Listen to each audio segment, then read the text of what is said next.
Oh yes guys, it's another Bryt Diaries. Let's get stuck in.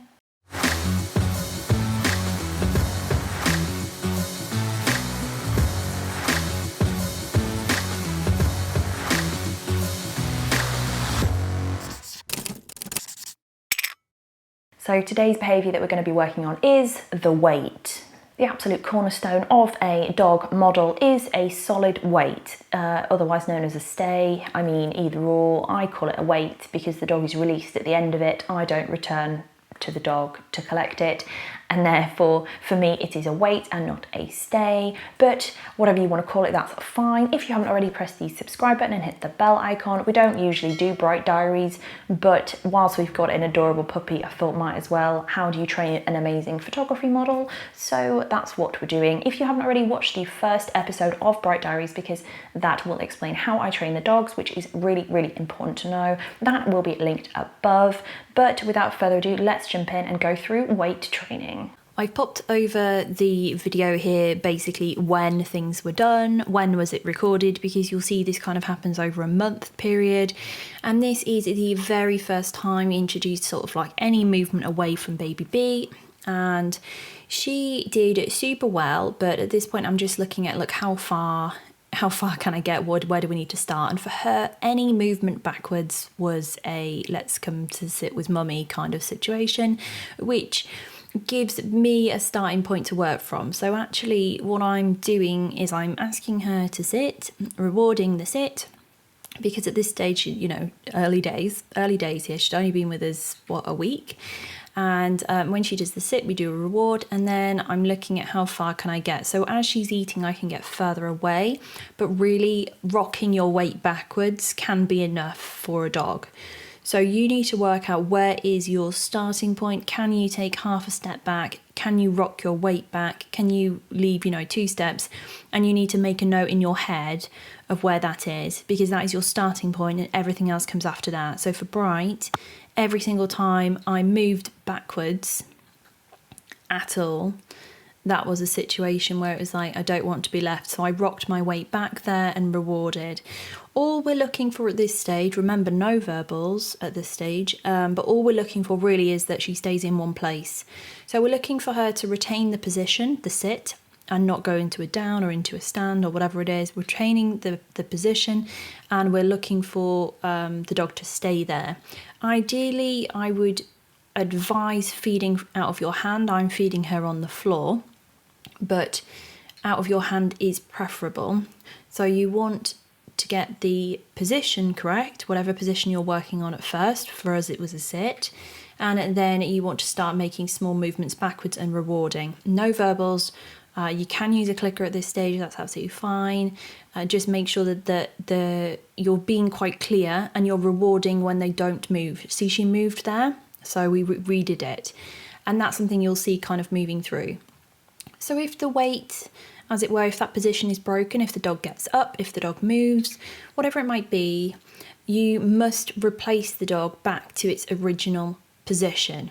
So she got up there, so I move her around, bring her back, ask her to sit, and then we start again. So she broke that one, and again. So at this stage, I'm like, okay, this is too hard for her, so we need to make it a little bit easier.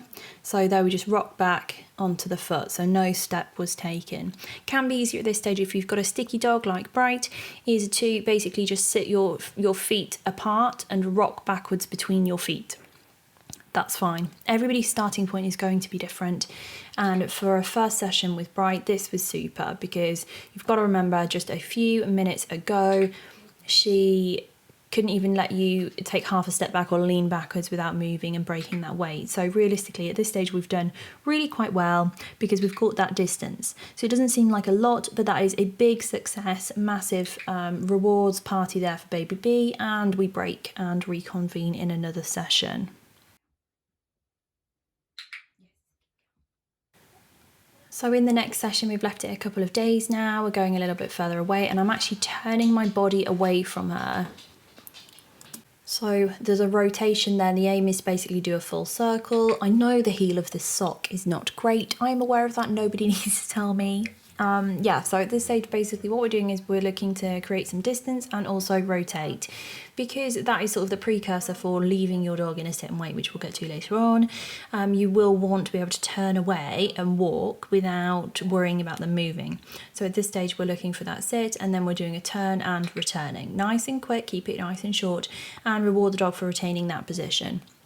So she stays in the sit. Oh, but she left. So at this stage, I'm sort of like working out her triggers. What's her triggers to release? And it was to drop the knee. So then we break it down, do that again, and she gets the reward. So all the way through, you'll see me pick up on different little triggers for her, and the triggers are things that breaks her weight. So it was putting the knee down, and again, the knee went down. She broke the weight, so we put her right back in her original position, in her original location, and we try again. So she's struggling a little bit here, so I make it nice and small, nice and short. She's just having a party. We do a nice weight and break it down. So if it gets too difficult, just go back up a little step and then start again, and you'll get to a stage where you can do the trigger behaviour. That was enough for her on that day, so I called it, and we moved into the next session. So again, another few days have passed now, and there's a toy on the floor. Now this toy is one of Bryt's favourite toys. I'm doing turning, and then I thought, you know what, I'm going to try and pick up the toy. And this is finding trigger number 2. So essentially what I'm wanting to do is be able to pick stuff up, but oops, the weight was broken. So I'm resetting her. I know the trigger. I reach, no, we broke, and we pop her back. So she gets no reward, no, she didn't get told off, nothing like that. She just gets repositioned. And I also use a verbal marker, which is nat. So at this stage, she's worked out, okay, so if I sit still, I get the snacks. Perfect, winner, winner, chicken dinner. And it's these points, it's these little failures and then the correction after that, that develop the understanding of the behaviour. So it's absolutely fine to have these little failures, because they create an overall more successful picture. So if you remember in the last session, I couldn't put my knee on the floor. That's what we're working with in this particular session as well. So I'm doing all sorts of different behaviours and movements, but I'm wanting to put my knees on the floor, which we've done that, absolutely perfect. So we know that we're making progress on the behaviour. The behaviour is progressing forwards. So we've moved forward again another couple of days here, and I'm wanting to just basically revisit all of the previous behaviours. But if you remember from the first session that we did, I said make sure that they're in their original position. So B moved into a down. I'm doing sit and wait training at the moment. So she can't drop into a down unless it's been asked for. Otherwise, what you're doing basically is you're preempting your dog to pick the position when you're working with them in the field later on. So it's quite important to make sure that the position is held. So she got a reward for doing the sit, and then also in this session you'll see me try and work through her little jumping up to get the snacks situation. So you'll see bits of that. And again, we're going back to knees on the floor, which was one of her original triggers, leaning down, which was one of her original triggers. And I'm pretty sure we also find another trigger in this particular session, but we'll soon find out. So make a note of your triggers, the things that your dog will break for, and then break those individual things down.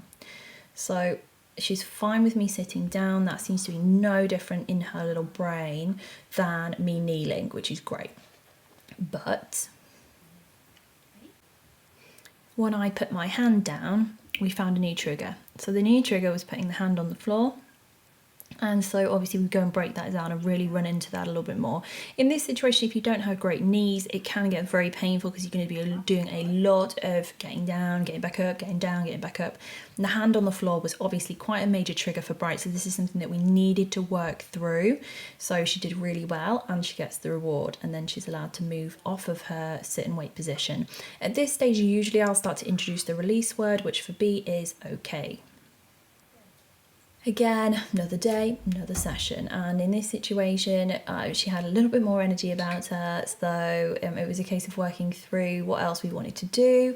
Of course, when you start a session, honestly guys, it makes sense to just break it down a little bit and go backwards. So go back a couple of steps before moving forwards, just to really ensure that there is understanding there. So this is the furthest she's waited, so I went right down to the bottom of the stairs, which is to the left of the camera, where the camera is now. And she did absolutely super.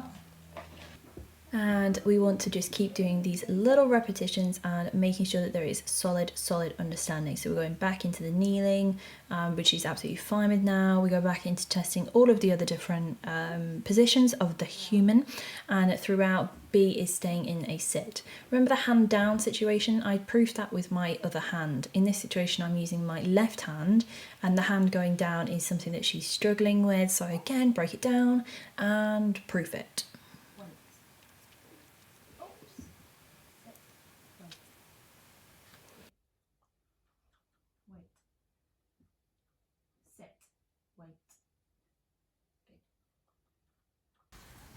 It's time to up the ante, so we headed on outside the following day, and this I think was like one of the first times B had worked outside. So again, break it down, go back to little weights, little sit and weights, no other distractions, because you've changed location and therefore you've added a major distraction. So you want to make sure that the distraction's fine before you start adding distance. It was too far for Bryt. So at this stage I'm like, okay, where is her trigger point? And actually, I don't know if you can see, but there is a ridge in the paddock here. And it seemed to be when I went over the ridge and down the dip, that was when B was finding it really difficult to hold. So again, break it down, just break it down and work through it.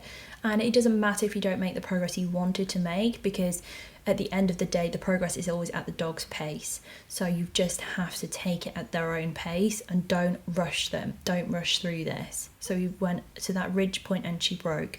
So I'm kind of clear on where that break is. I try and remember exactly where I put her the time before and try and pop her back in the exact same place. No harsh words or anything like that. Get to the ridge, go back and reward. You'll notice that we're doing a lot of going back and rewarding. That's because we're rewarding them from staying in the position. The release to you or to the toy or whatever it might be is a different behaviour.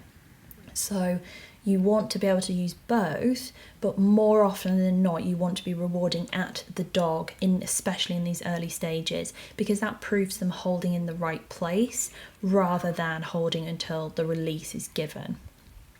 So we're still in the same day. I just had a break and let her bomb about the paddock a little bit. No changes there, and I just wanted to test this dip situation now that we'd kind of worked through it. And as you can see, she had no real problem there with going through that dip section of the paddock, which she had previously found very difficult. Okay, so this is the first time I think that we tried a different position. So I tried her in a stand weight, didn't go too far, just went far enough, and she held that stand weight really well. Notice that she didn't move any feet until the reward was given, and then she didn't move until the release was done. Those are very, very important things. If they move, reset, do it again. There's no other way to do it, just reset and do it again. So I tried over this side now, she did super. So for me that means let's call it for the day and try something different the next day.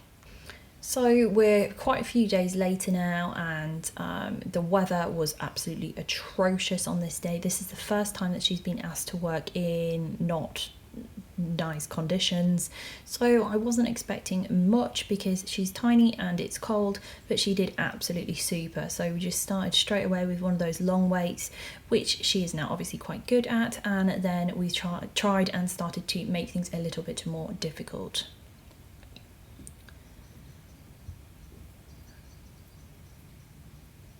All the time I'm keeping in mind on what are the triggers in the situation, and we make sure there's lots of breaks and lots of wandering around and sniffing and just being a dog before trying some other different weight locations. So we've changed the location to the bottom of the paddock, and I'm walking away from her, and she did super. So I release to my hand. That's one of the first times that she was released on the verbal to get to the reward. So if you know, there's actually been quite a long time of going back to the dog, back to the dog, back to the dog, before we bin off going back to the dog and start rewarding at the human. But we still interchange, very important, we will still interchange. Okay, so I think it's the next day, I don't know, I'm losing track of days here. Note that I've worn waterproof trousers. This is very important because it was soaking wet, and little B, I've made it slightly easier for her by putting her onto a hard surface instead of the wet grass because she didn't like having a bum wet. So this just basically makes it slightly easier for her to succeed if she's more comfortable with where she's being sat. And in this session, actually, we noticed quite a lot of regression, so we went backwards quite a lot, but at the same time, we also added some extra little bits of distractions and difficulty, because we've not only added distance, and we do later on add duration, but we also start adding some kind of higher paced movement. So when I'm happy with the fact that she's okay when I'm walking, I then start to up the pace a little bit and make it a little bit more difficult. So I'm having a little jog there and back, and when I'm happy with her doing that, we'll break for a reward, and then we will go and do some longer weights with that upped tempo, upped pace in there. So I go a little bit further, and we're building it up. It's never straight away. Can you even imagine what would have happened if we'd have done, you know, OG Bryt weight and done that in this situation? You just set the dog up for failure. So set them up for success as best as you possibly can, and just build on your little successes. So we've gone quite far now. I know it's difficult to see on this angle, but it is quite a distance to go in. So I head down again further still, and then bend down on the floor, and she's like, no, can't cope with that, mum. That's far too exciting. So of course we just head back, pop her back, and try it again. No, we don't tell the dog off ever, and we don't punish the dog or anything like that. Basically it's just like, oh no, you did the wrong thing, oopsies, let's go and try it again. A couple of repetitions, we tried the position again, and she did super, absolutely super. She even got distracted, and then I released her to my hand. Absolutely amazing.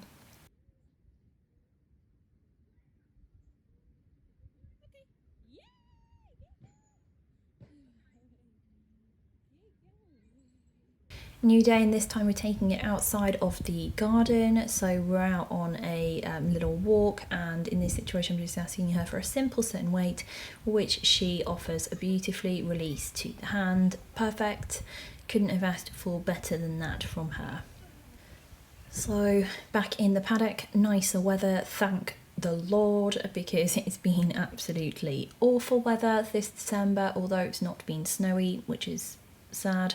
So in this situation I've actually got my camera with me, and what we're looking for basically is to try and build up to a situation where I could have her in a weight, get down on the floor and get a photograph, and she would hold her weight. So I'm breaking it down. I'm not going straight on the floor straight away. I'm just going from kneeling, and then go a little bit lower, kneel and then crouch, and then eventually we want to end up lying down on the floor. If the dog breaks, which it probably will in some of these situations, guys, you just got to break it down. Just go back and break it down. And if the dog's just having an off day, then that's fine. Try tomorrow. Honestly, don't force it. Just go at the dog's pace. So at this point I actually did take a couple of pictures. So she's hearing the shutter go, the shutter's going, she's doing super, and she retains her weight for me to go back and reward. Remember, we're interspersing releasing and going back and rewarding. You guys are absolute heroes, by the way, for sticking with us to this point. If you still are, this is a really long topic, but everything that we're doing in it is really important. I didn't want to cut any of it out, so sorry if you're bored to death, but if you follow this, everything will be fine. It's going to get a bit more interesting, I promise.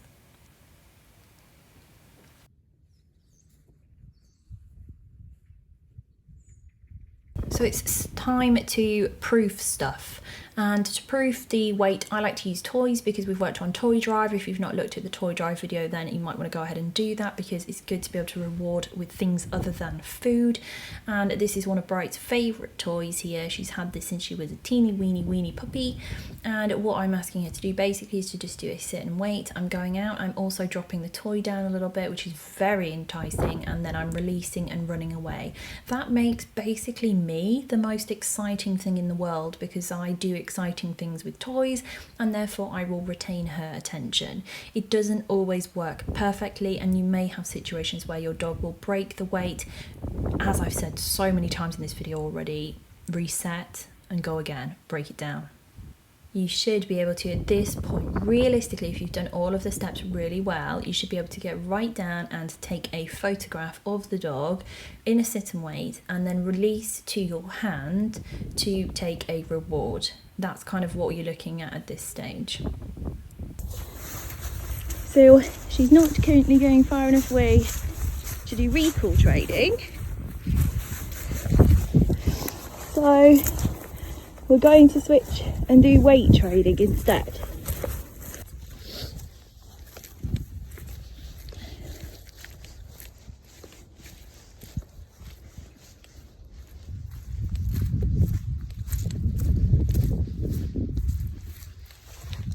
Weight.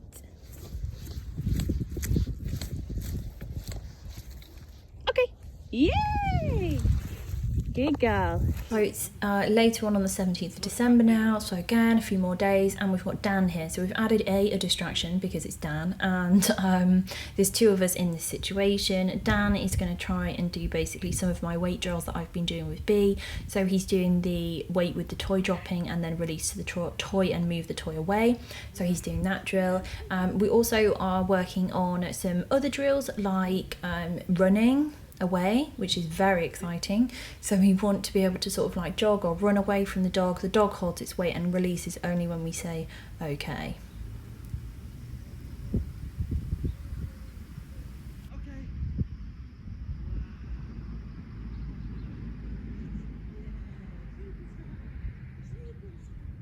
But that was an amazing weight, and yeah, they did good.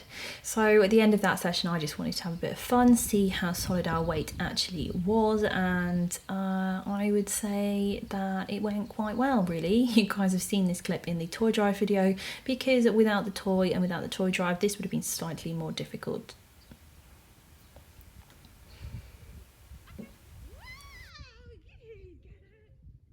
Okay, so new location, but loads of smells, loads and loads of smells in this shed, so this was super hard for her. So we're just doing some simple sits and weights with some movement, so keeping her engaged. She did move up into a stand, so that was not ideal for us, so we popped her back into a sit, and then we repeat. Remember, if they change the position, you should be putting them back into their original position. New location, different one now. We're on Boxing Day here in the UK, so the 26th of December. I'm asking Dan to just do some simple sits and weights whilst there is movement from another person. So the distraction in this situation is actually me. I am the distraction. So we did one straightforward, nice and easy one for B there, and then for her next ones that we did, there was movement from me passing up this side of her. So I'm walking in a straight line all the way to the fence and then turning around and walking back. And the aim of the game in this situation is she can look at us, but she can't break her weight to come to us. If she comes to a distracting person that's there for distraction purposes, then the distracting person should be very, very boring, remain stationary and wait till the dog recalls back to the handler. In this situation, that's Dan.